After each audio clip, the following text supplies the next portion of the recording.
अस्सलाम वालेकुम नाज़रीन, आप देख रहे हैं INN चैनल। मैं हूं शेख अहमद अली। आज की ख़ास बात में हम देखेंगे कई अहम कौमी और बैनुल अक़वामी ख़बरें। कांग्रेस पार्टी ने अपने नए सदर के इंतखाब के लिए इंतखाबी शेड्यूल का ऐलान करते हुए इतवार के रोज़ कहा कि अगर ज़रूरत पड़ी तो पोलिंग 17 अक्टूबर को होगी। कांग्रेस के आला तरीन पॉलिसी साज बॉडी की कांग्रेस वर्किंग कमेटी की सदर सोनिया गांधी की सदारत में हुई मीटिंग में किए गए फैसले के बाद पार्टी की मरकजी इलेक्शन कमेटी के सदर मधुसूदन मिस्त्री, जनरल सेक्रेटरी तंजीम KC वेणुगोपाल और मौसलात के सरबराह जयराम रमेश ने पार्टी हेडक्वार्टर्स में मुश्तरका प्रेस कॉन्फ्रेंस में सदर के ओहदे के इंतखाबी प्रोग्रामों का ऐलान किया।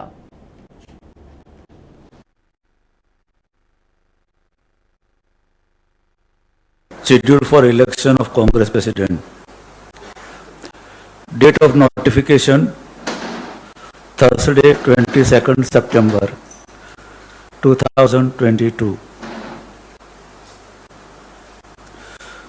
Date of filing nomination Saturday 24th September 2022 to Friday 30th September 2022, every day between 11 to 3 p.m. Saturday 24th September to Friday 30th September, between 11 a.m. to 3 p.m. each day.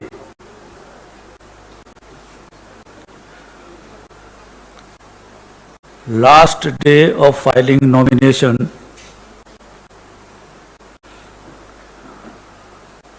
Friday 30th September 2022.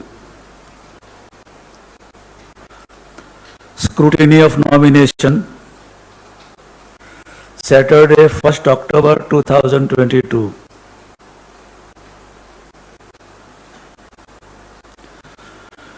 Publication of a list of validly nominated candidates Saturday 1st October 2022 in evening.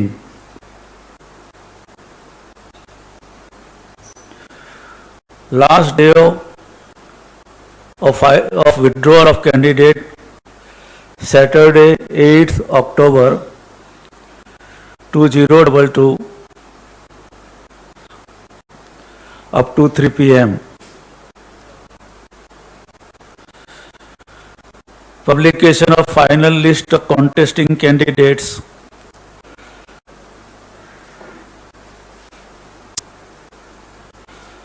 Saturday 8th October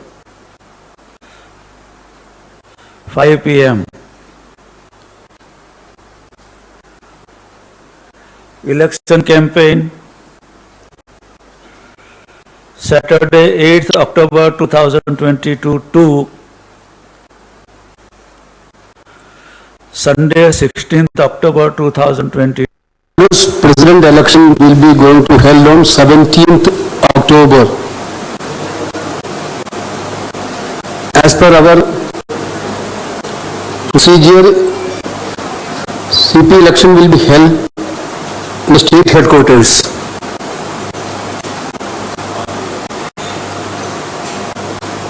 All the working committee members, permanent invitees, special invitees and both Chief Minister of the party have attended today's meeting. Unanimously, CWC approved the final schedule of CA chairman. Final schedule given by the CA chairman. Finally, CWC reiterated its resolve to make Mangai Par Halla Bol rally in New Delhi on September 4th and the launch of Bharat Jodo Yatra from Kanyakumari to Kashmir on September 7th and its culmination.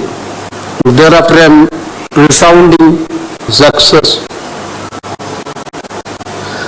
And again, CWC extended the warm wishes to Congress President Srimati Sonia Gandhi for a full and speedy recovery. First president election will be going to held on 17th October. Congress के नाराज कायद आनंद शर्मा ने इतवार के रोज कांग्रेस सदर के इंतखाबात के लिए इलेक्शन वोटर लिस्ट तैयार करने के अमल को लेकर CWC की अहम मीटिंग में सवाल उठाया। उन्होंने पूछा कि क्या पार्टी ने दस्तूर के तहत मुनासिब अमल इख्तियार करने के लिए इकदाम उठाए या नहीं। उन्होंने कहा कि जब ये पार्टी के इलेक्शन कमेटी के जो सदर हैं मधुसूदन मिस्त्री, उन्होंने जब शेड्यूल का ऐलान किया तो उन्होंने कहा कि वोटर लिस्ट की तैयारी के मामले को लेकर काफ़ी लापरवाही से काम किया गया है और इसमें जो प्रोसेस होना चाहिए पार्टी के दस्तूर के मुताबिक उस पर अमल नहीं किया गया। कांग्रेस लीडर राहुल गांधी ने वज़ीर-ए-आज़म मोदी पर कौमी परचम में चीनी पॉलिस्टर प्लास्टिक कपड़े के इस्तेमाल करने पर निशाना लगाया। उन्होंने ट्वीट करके कहा कि हमेशा की तरह वज़ीर-ए-आज़म के कौल और फ़ेल में यकसानियत नहीं है। ख्याल रहे कि कांग्रेस समेत हिज़्ब इख्तिलाफ के मुतअद्दिद कायदीन ने इल्ज़ाम आयद किया कि हर घर तिरंगा मुहिम के लिए परचम चीन से दरामद किए गए थे। आज़ादी गौरव यात्रा निकालने वाले कांग्रेस के लीडर नाना पटोले ने भी इसी तरह का इल्ज़ाम लगाया। राहुल गांधी ने ट्विटर पर लिखा कि कौम के लिए खादी मगर कौमी परचम के लिए चीनी पॉलिस्टर। हमेशा की तरह वज़ीर-ए-आज़म के कौल और फ़ेल में यकसानियत नहीं है। नोएडा के सेक्टर 93 में बने सुपरटेक के गैर कानूनी ट्विन टावर इतवार के रोज ढा दिए गए। 100 मीटर से ज्यादा ऊंचाई वाले दोनों टावर्स गिरने में सिर्फ 12 सेकंड का वक्त लगा। इन्हें गिराने के लिए 3700 किलो बारूद का इस्तेमाल किया गया। इसके बाद दोनों टावर्स करीब 80,000 टन मलबे में तब्दील हो गए। इस मलबे में कंक्रीट और स्टील शामिल है जिनकी कीमत करीब 15 करोड़ रुपए आंकी गई है। ट्विन टावर गिरने के बाद इन्हें बनाने वाली कंपनी सुपरटेक लिमिटेड ने 500 करोड़ रुपए के नुकसान की बात कही। कंपनी के चेयरमैन RK अरोड़ा ने इतवार के रोज कहा कि हमारा करीब 500 करोड़ रुपए का नुकसान हुआ है। इसमें ज़मीन की खरीद, कंस्ट्रक्शन और इंटरेस्ट पर खर्च भी रकम शामिल है। ब्लास्ट के बाद दोनों टावर्स का मलबा साइट पर जमा हो गया। इस मौके पर जब मीडिया ने जायजा लिया तो गिरी हुई इमारत के मलबे का ढेर करीब 50 से 60 फीट की ऊंचाई तक फैला नजर आया। ये ऊंचाई 5 मंजिला इमारत के बराबर है। पेड़ों और इमारतों से धूल हटाने के लिए 50 से ज्यादा फायर टेंडर्स को लगाया गया। इलाके में पोल्यूशन लेवल मॉनिटर करने के लिए स्पेशल डस्ट मशीनें लगाई गई। ट्विन टावर को गिराने का काम पूरा होने के बाद आसपास की उन सोसाइटीज के लोगों को वापस आने की इजाजत मिल गई जिन्हें एहतियातन हटाया गया था। नोएडा इंतजामिया ने पूरे इलाके का सर्वे करने के बाद वहां के रिहायशियों को वापस आने की इजाज़त दी। ट्विन टावर को गिराने के लिए धमाके की जिस तकनीक का इस्तेमाल किया गया उसके चलते घनी आबादी के बीच बने दोनों टावर अपनी जगह पर जमींदोज हुए। आसपास की किसी इमारत को नुकसान नहीं पहुंचा। कुछ बिल्डिंग्स के शीशे जरूर टूटे और सोसाइटी की बाउंड्री वॉल में दरार आने की बात कही गई है।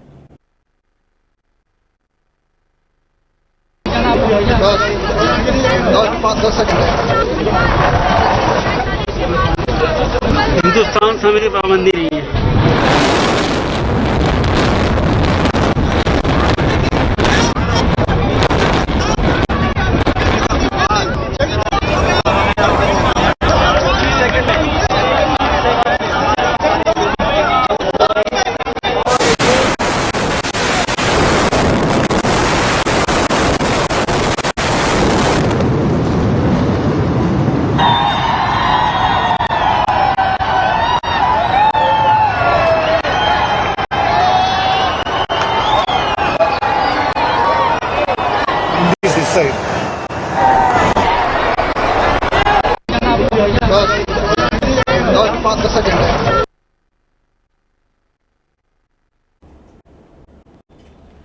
सुप्रीम कोर्ट पीर को कर्नाटका हाई कोर्ट के उस फैसले को चैलेंज करने वाली अर्जियों पर समाअत करेगी जिसमें कहा गया था कि इस्लाम में हिजाब पहनना लाजमी अमल नहीं है।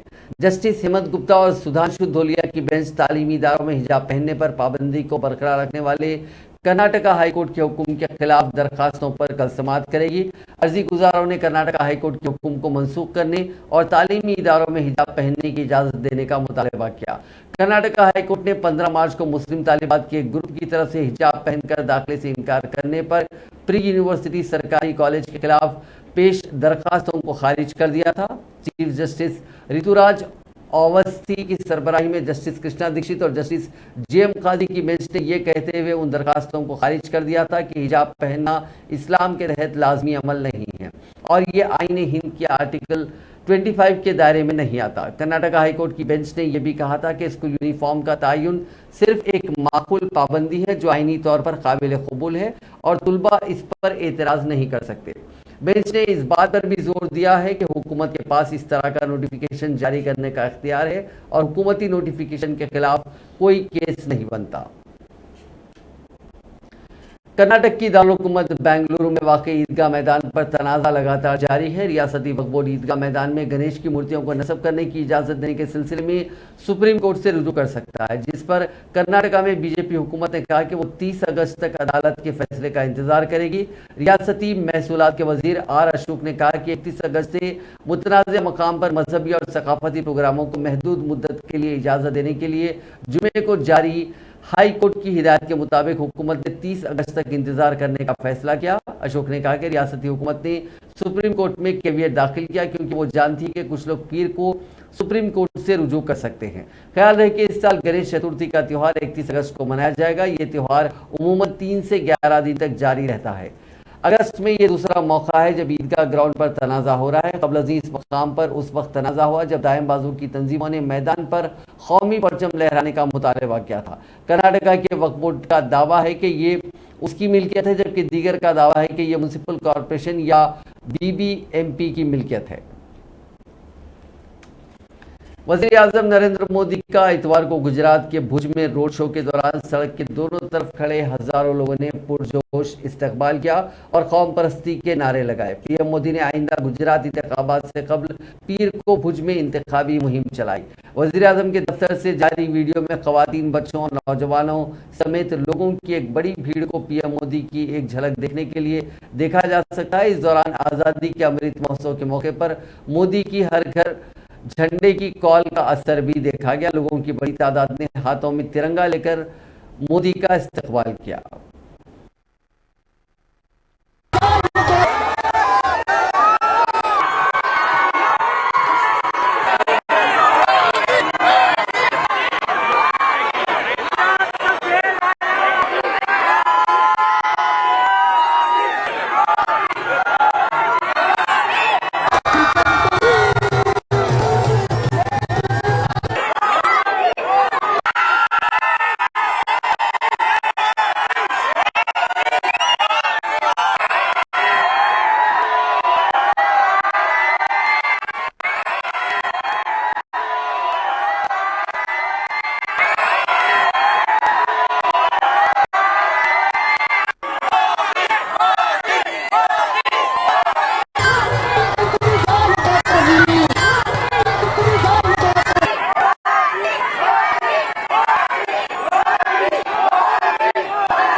वज़ीर आज़म नरेंद्र मोदी ने आज कहा कि हिंदुस्तान का हदफ अगले 25 वर्षों में तवानाई के मामले में खुद कफील बनना है और इसके लिए इख्तिराई और मुतबादिल ज़राए को हर मुमकिन फ़रोग़ दिया जाए। मोदी ने महात्मा मंदिर ऑडिटोरियम में मारुति सुजुकी के इलेक्ट्रिक गाड़ियों के लिए बैटरी की मैन्युफैक्चरिंग प्लांट के संग बुनियाद रखने के प्रोग्राम से खिताब करते हुए ये इजहार ख्याल किया।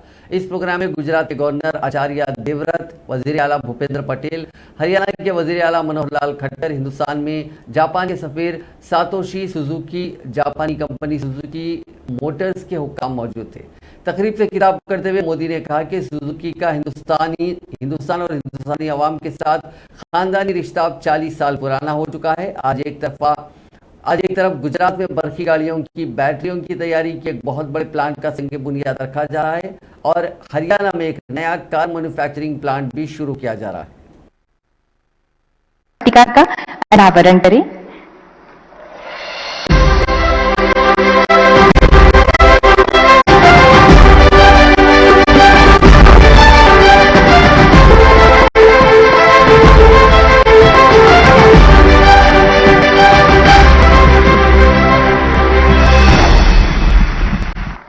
धन्यवाद माननीय। अब आपसे अनुरोध है कि कृपया खरखोदा हरियाणा में मारुति सुजुकी व्हीकल मैन्युफैक्चरिंग सुविधा के शिलान्यास पट्टिका का भी अनावरण करें।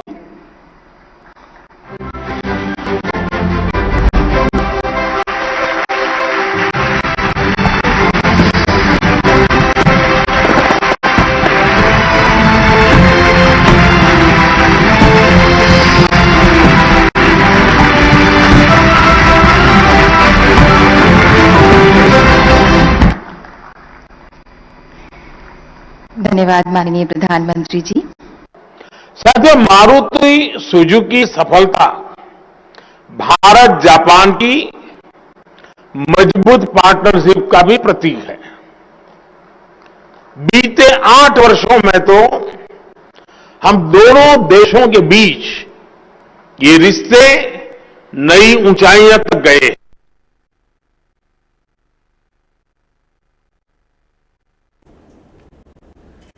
वज़ीर आज़म नरेंद्र मोदी ने इतवार को ग़िज़ाई किल्लत के खिलाफ मुहिम में शामिल होने की अपील करते हुए कहा कि ग़िज़ाई किल्लत के चैलेंजों से निपटने में समाजी बेदारी की कोशिशें अहम किरदार अदा करती हैं। अपने माहाना रेडियो प्रोग्राम मन की बात में मोदी ने आज कहा कि आसाम के गांव बोंगाई में एक दिलचस्प प्रोजेक्ट संपूर्ण चलाया जा रहा है। इसका मकसद ग़िज़ाई किल्लत के खिलाफ लड़ाई और उस लड़ाई का तरीका भी बहुत मुनफरिद है। उसके तहत किसी आंगनवाड़ी सेंटर के एक सेहतमंद बच्चे की मां ग़िज़ाई किल्लत का शिकार बच्चे की मां से हर हफ्ता मिलती है और ग़िज़ाइयत से मुताल्लिक़ तमाम मालूमात पर तबादला ख्याल करती है। यानी एक माँ दूसरी माँ की दोस्त बनकर उसकी मदद करती है, उसे सिखाती है।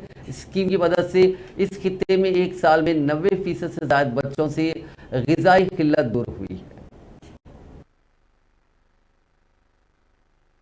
मेरे प्यारे देशवासियों, चेन्नई से श्रीदेवी वरदराजन जी ने मुझे एक रिमाइंडर भेजा है।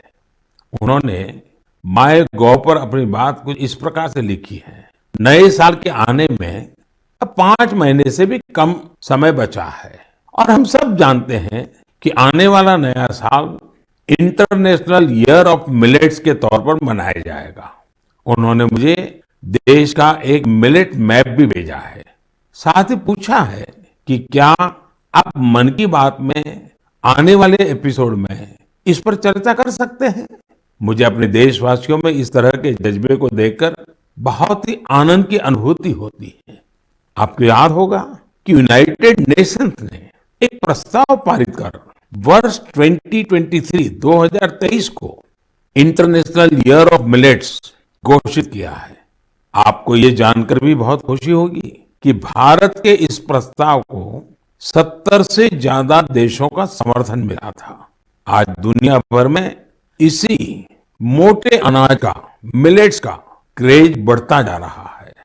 साथियों, जब मैं मोटे अनाज की बात करता हूं तो मेरे एक प्रयास को भी मैं आज आपको शेयर करना चाहता हूं। पिछले कुछ समय से भारत में कोई भी जब विदेशी मेहमान आते हैं, राष्ट्राध्यक्ष भारत आते हैं, तो मेरी कोशिश रहती है कि भोजन में भारत के मिलेट्स यानी हमारे मोटे अनाज से बनी हुई डिशेस बनवाऊं। और अनुभव यह आया है, इन महानुभावों को यह डिशेज बहुत पसंद आती है और हमारे मोटे अनाज के संबंध में, मिलेट्स के संबंध में काफी कुछ जानकारियां एकत्र करने का वो प्रयास भी करते हैं। मिलेट्स, मोटे अनाज प्राचीन काल से ही हमारे एग्रीकल्चर, कल्चर और सिविलाइजेशन का हिस्सा रहे हैं। हमारे वेदों में मिलेट्स का उल्लेख मिलता है और इसी तरह पुराणनुरु और तोल्काप्पियम में भी इसके बारे में बताया गया है। आप देश के किसी भी हिस्से में जाएं, आपको वहां लोगों के खान पान में अलग अलग तरह के मिलेट्स जरूर देखने को मिलेंगे। हमारी संस्कृति की तरह मिलेट्स में भी बहुत विविधताएं पाई जाती हैं। ज्वार, बाजरा, रागी, सावा, कंगनी, चीना, कोदो, कुटकी, कुट्टू, ये सब मिलेट्स ही तो है। भारत विश्व में मिलेट्स का सबसे बड़ा उत्पादक देश है। इसलिए इस पहल को सफल बनाने की बड़ी जिम्मेदारी भी हम भारतवासियों के कंधे पर ही है।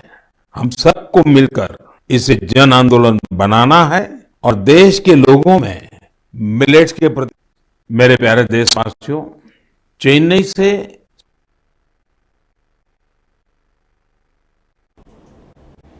दिफाई शोबे में खुद इन्हिसारी के ख्वाब को पूरा करने के लिए मुसलसल कदम उठा रही हुकूमत ने इतवार को 780 मजीद ऐसी मसनूआत और आलात की तीसरी फहरिस्त जारी की है जो दरामद नहीं किए जाएंगे। इस फहरिस्त को जारी करते हुए वज़ीर दिफा राजनाथ सिंह ने कहा कि इससे दिफाई पब्लिक सेक्टर के इदारों की तरफ से की जाने वाली दरामदात में कमी आएगी। इस फहरिस्त को एक मुकर्ररा वक्त के साथ मंजूर किया गया है, जिसमें कहा गया है कि मुकर्ररा मुद्दत के बाद ये मसनूआत सिर्फ घरेलू सनद से खरीदी जाएंगी।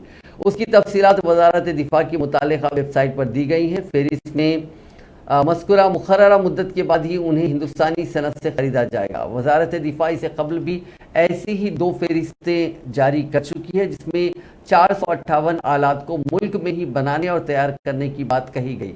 पहली फहरिस्त के तहत जारी करदा 167 मसनूआत को देसी कहा जा चुका है और अब उनकी दरामदात नहीं होगी। इन मसनूआत को मेक ज़मरे के तहत मकामी बनाना होगा। मेक ज़मरे का मकसद हिंदुस्तानी सनद की ज़्यादा से ज़्यादा शिरकत के साथ खुद इन्हिसारी हासिल करना है। मरकजी वज़ीर दाखिला अमित शाह ने इतवार को कहा कि हुकूमत बुनियादी तौर पर फॉरेंसिक साइंस के 4 सुतूनों फॉरेंसिक इंफ्रास्ट्रक्चर, फॉरेंसिक माहिर अफरादी क़ुव्वत, फॉरेंसिक टेक्नोलॉजी और फॉरेंसिक साइंस में तहकीक पर तवज्जो मरकूज़ करेगी ताकि फॉरेंसिक साइंस के शोबे को मजबूत किया जा सके और इस मैदान में नुमाया मकाम हासिल किया जा सके।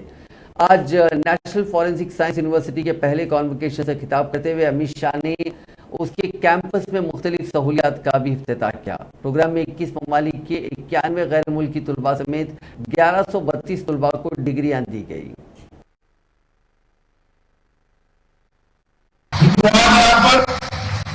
सेंटर ऑफ एक्सीलेंस डीएनए बना है। मैंने इसकी डिटेल अभ्यास किया है। जब ये अप्रूव हुआ, मैं आपको विश्वास दिलाना चाहता हूं, ये सेंटर ऑफ एक्सीलेंस डीएनए जो बना है वो विश्व का अद्यतन से अद्यतन डीएनए सेंटर बनाएगा। इसमें कोई संशय नहीं। एक्सीलेंस के जो सेंटर भी बने हैं वो विद्यार्थियों के लिए तो काम में आएंगे ही, इसके साथ साथ हमारी न्यायिक व्यवस्था को भी, जस्टिस सिस्टम को भी स्ट्रेंथन करने के लिए ताकत देंगे, इसका मुझे भरोसा है। आज यहाँ पर centre of excellence in cyber security को भी उसका लोकार्पण किया।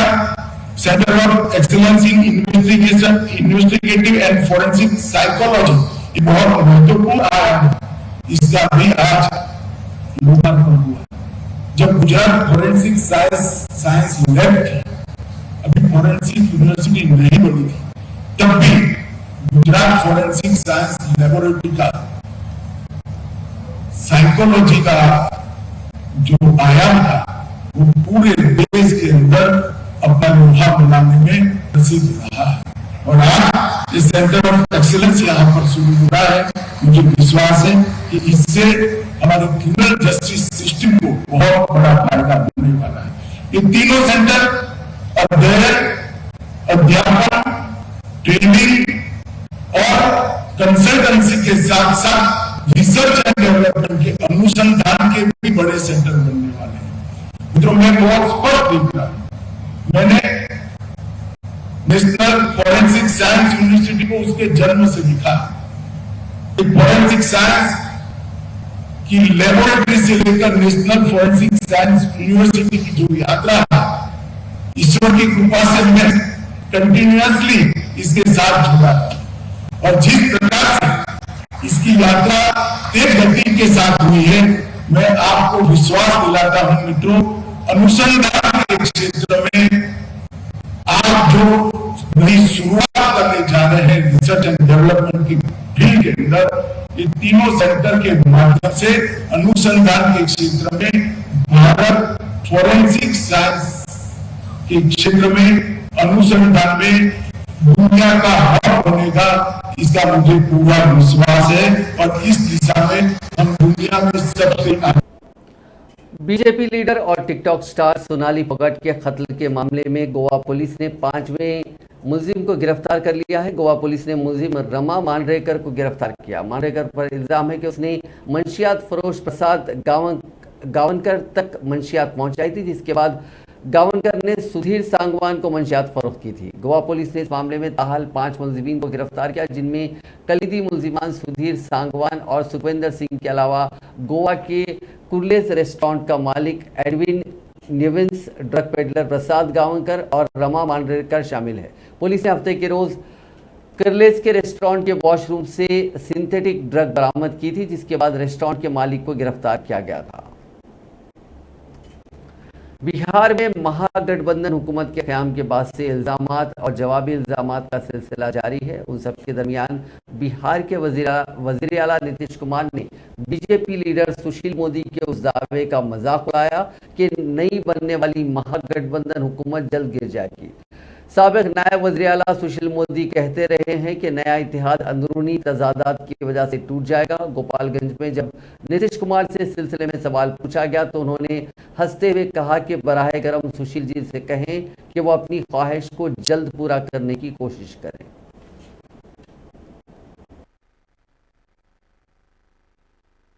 सुशील मोदी कह रहे हैं कि सरकार गिर जाएगी सर। जल्दी कहिए सुशील जी कह रहे हैं, कहिए जल्दी की करा दीजिए ताकि उनको फिर कुछ जगह मिल जाए। जब सरकार बनी हो रही है तो उनको नहीं ना बनाया, तो उसी के चलते हमको तकलीफ थी। लेकिन आप बेचारे कुछ बोल रहे हैं, उनको जरूर रोज बोलना चाहिए और जरूर रोज बोलेंगे तो अगर कहीं केंद्र वाले लोग उनसे फिर खुश हो जाए तो बड़ी खुशी की बात होगी, बहुत अच्छा होगा। इसलिए सुशील मोदी कह रहे हैं कि सरकार गिर जाएगी सर। जल्दी कहिए सुशील जी कह रहे हैं, कहिए जल्दी की करा दीजिए ताकि उनको फिर कुछ जगह। उत्तराखंड के वज़ीर आला पुष्कर सिंह धामी ने यूके स्टाफ सिलेक्शन कमीशन की भर्ती में बेज़ाब्तगियों की शिकायत पर इतवार को मीडिया से गैर रस्मी बातचीत में कहा कि यह बहुत संगीन मामला है और ये हमारी रियासत के नौजवानों के रोजगार से मुतालिक है। उन्होंने कहा कि कमीशन की भर्तियों में जहां भी बेज़ाब्तगियों की शिकायत मौसूल हो रही है, हमने सख्त इंक्वायरी का हुक्म दिया है। कुछ मामला STF को दिए गए हैं और कुछ पर विजिलेंस को मुकर्रर किया गया है। जो अधीनस्थ सेवा चयन आयोग में लगातार शिकायतें मिल रही थी, लगातार भर्तियों में गड़बड़ियों की बात आ रही थी, उन गड़बड़ियों को लेकर हमने STF को इसकी जांच सौंपी है और दरोगा भर्ती को लेकर चूँकि पुलिस विभाग से जुड़ा हुआ मामला, इसलिए हमने वो विजिलेंस को जांच दी है। जहां विजिलेंस ने अपना काम करना प्रारंभ कर दिया है, STF ने अभी तक 25 लोगों को सलाखों के अंदर कर दिया है, उनकी गिरफ्तारियां हो चुकी हैं। इस प्रकरण में जो भी दोषी होगा, चाहे वो कितना ही पावरफुल क्यों न हो, कितनी ही पहुंच वाला क्यों न हो, जहां भी होगा उसको हमारी STF, हमारी पुलिस उसको खोजेगी और जो अपराधी है, अपराधी को उसका दंड मिलेगा। इसके साथ साथ यह भी है कि चूंकि ये हमारे बेटों से जुड़ा हुआ प्रश्न है, उनके भविष्य से जुड़ा हुआ है, हमारे नौनिहालों से जुड़ा हुआ विषय है, हम इसके लिए फुल प्रूफ योजना बना रहे हैं कि भविष्य में कभी भी कोई भी इस प्रकार की अपराधिक घटना की पुनरावृत्ति करने की न सोचे। इसके साथ साथ जो बच्चे अपनी मेहनत से पास हुए हैं उनको भी जो है हम लोग कहीं निराश नहीं होने देंगे। कोशिश करेंगे कि उन बच्चों का जिन्होंने अपनी ईमानदारी से मेहनत। लीबिया के दारुल हुकूमत तराबलिस में लीबिया के दो बागी इंतहा पसंद ग्रुपों के दरमियान पुरतशद्दुद झड़पें हुई। इसमें 23 लोगों की मौत हो गई। इस वाक़े ने तवील अरसे से जारी सियासी तातुल के दरमियान तशद्दुद के दोबारा शुरू होने का खदशा पैदा कर दिया। महकमे सेहत के मुताबिक 140 अफराद जख्मी हुए हैं। वज़ीर आज़म अब्दुल हमीद की हुकूमत ने दावा किया कि झड़पें उस वक्त शुरू हुई जब एक ग्रुप ने दूसरे ग्रुप पर फायरिंग की। नाज़रीन, आज की खास बात में बस इतना ही। आपसे कल मुलाकात होगी नई खबरों के साथ। आप देखते रहिए INN चैनल।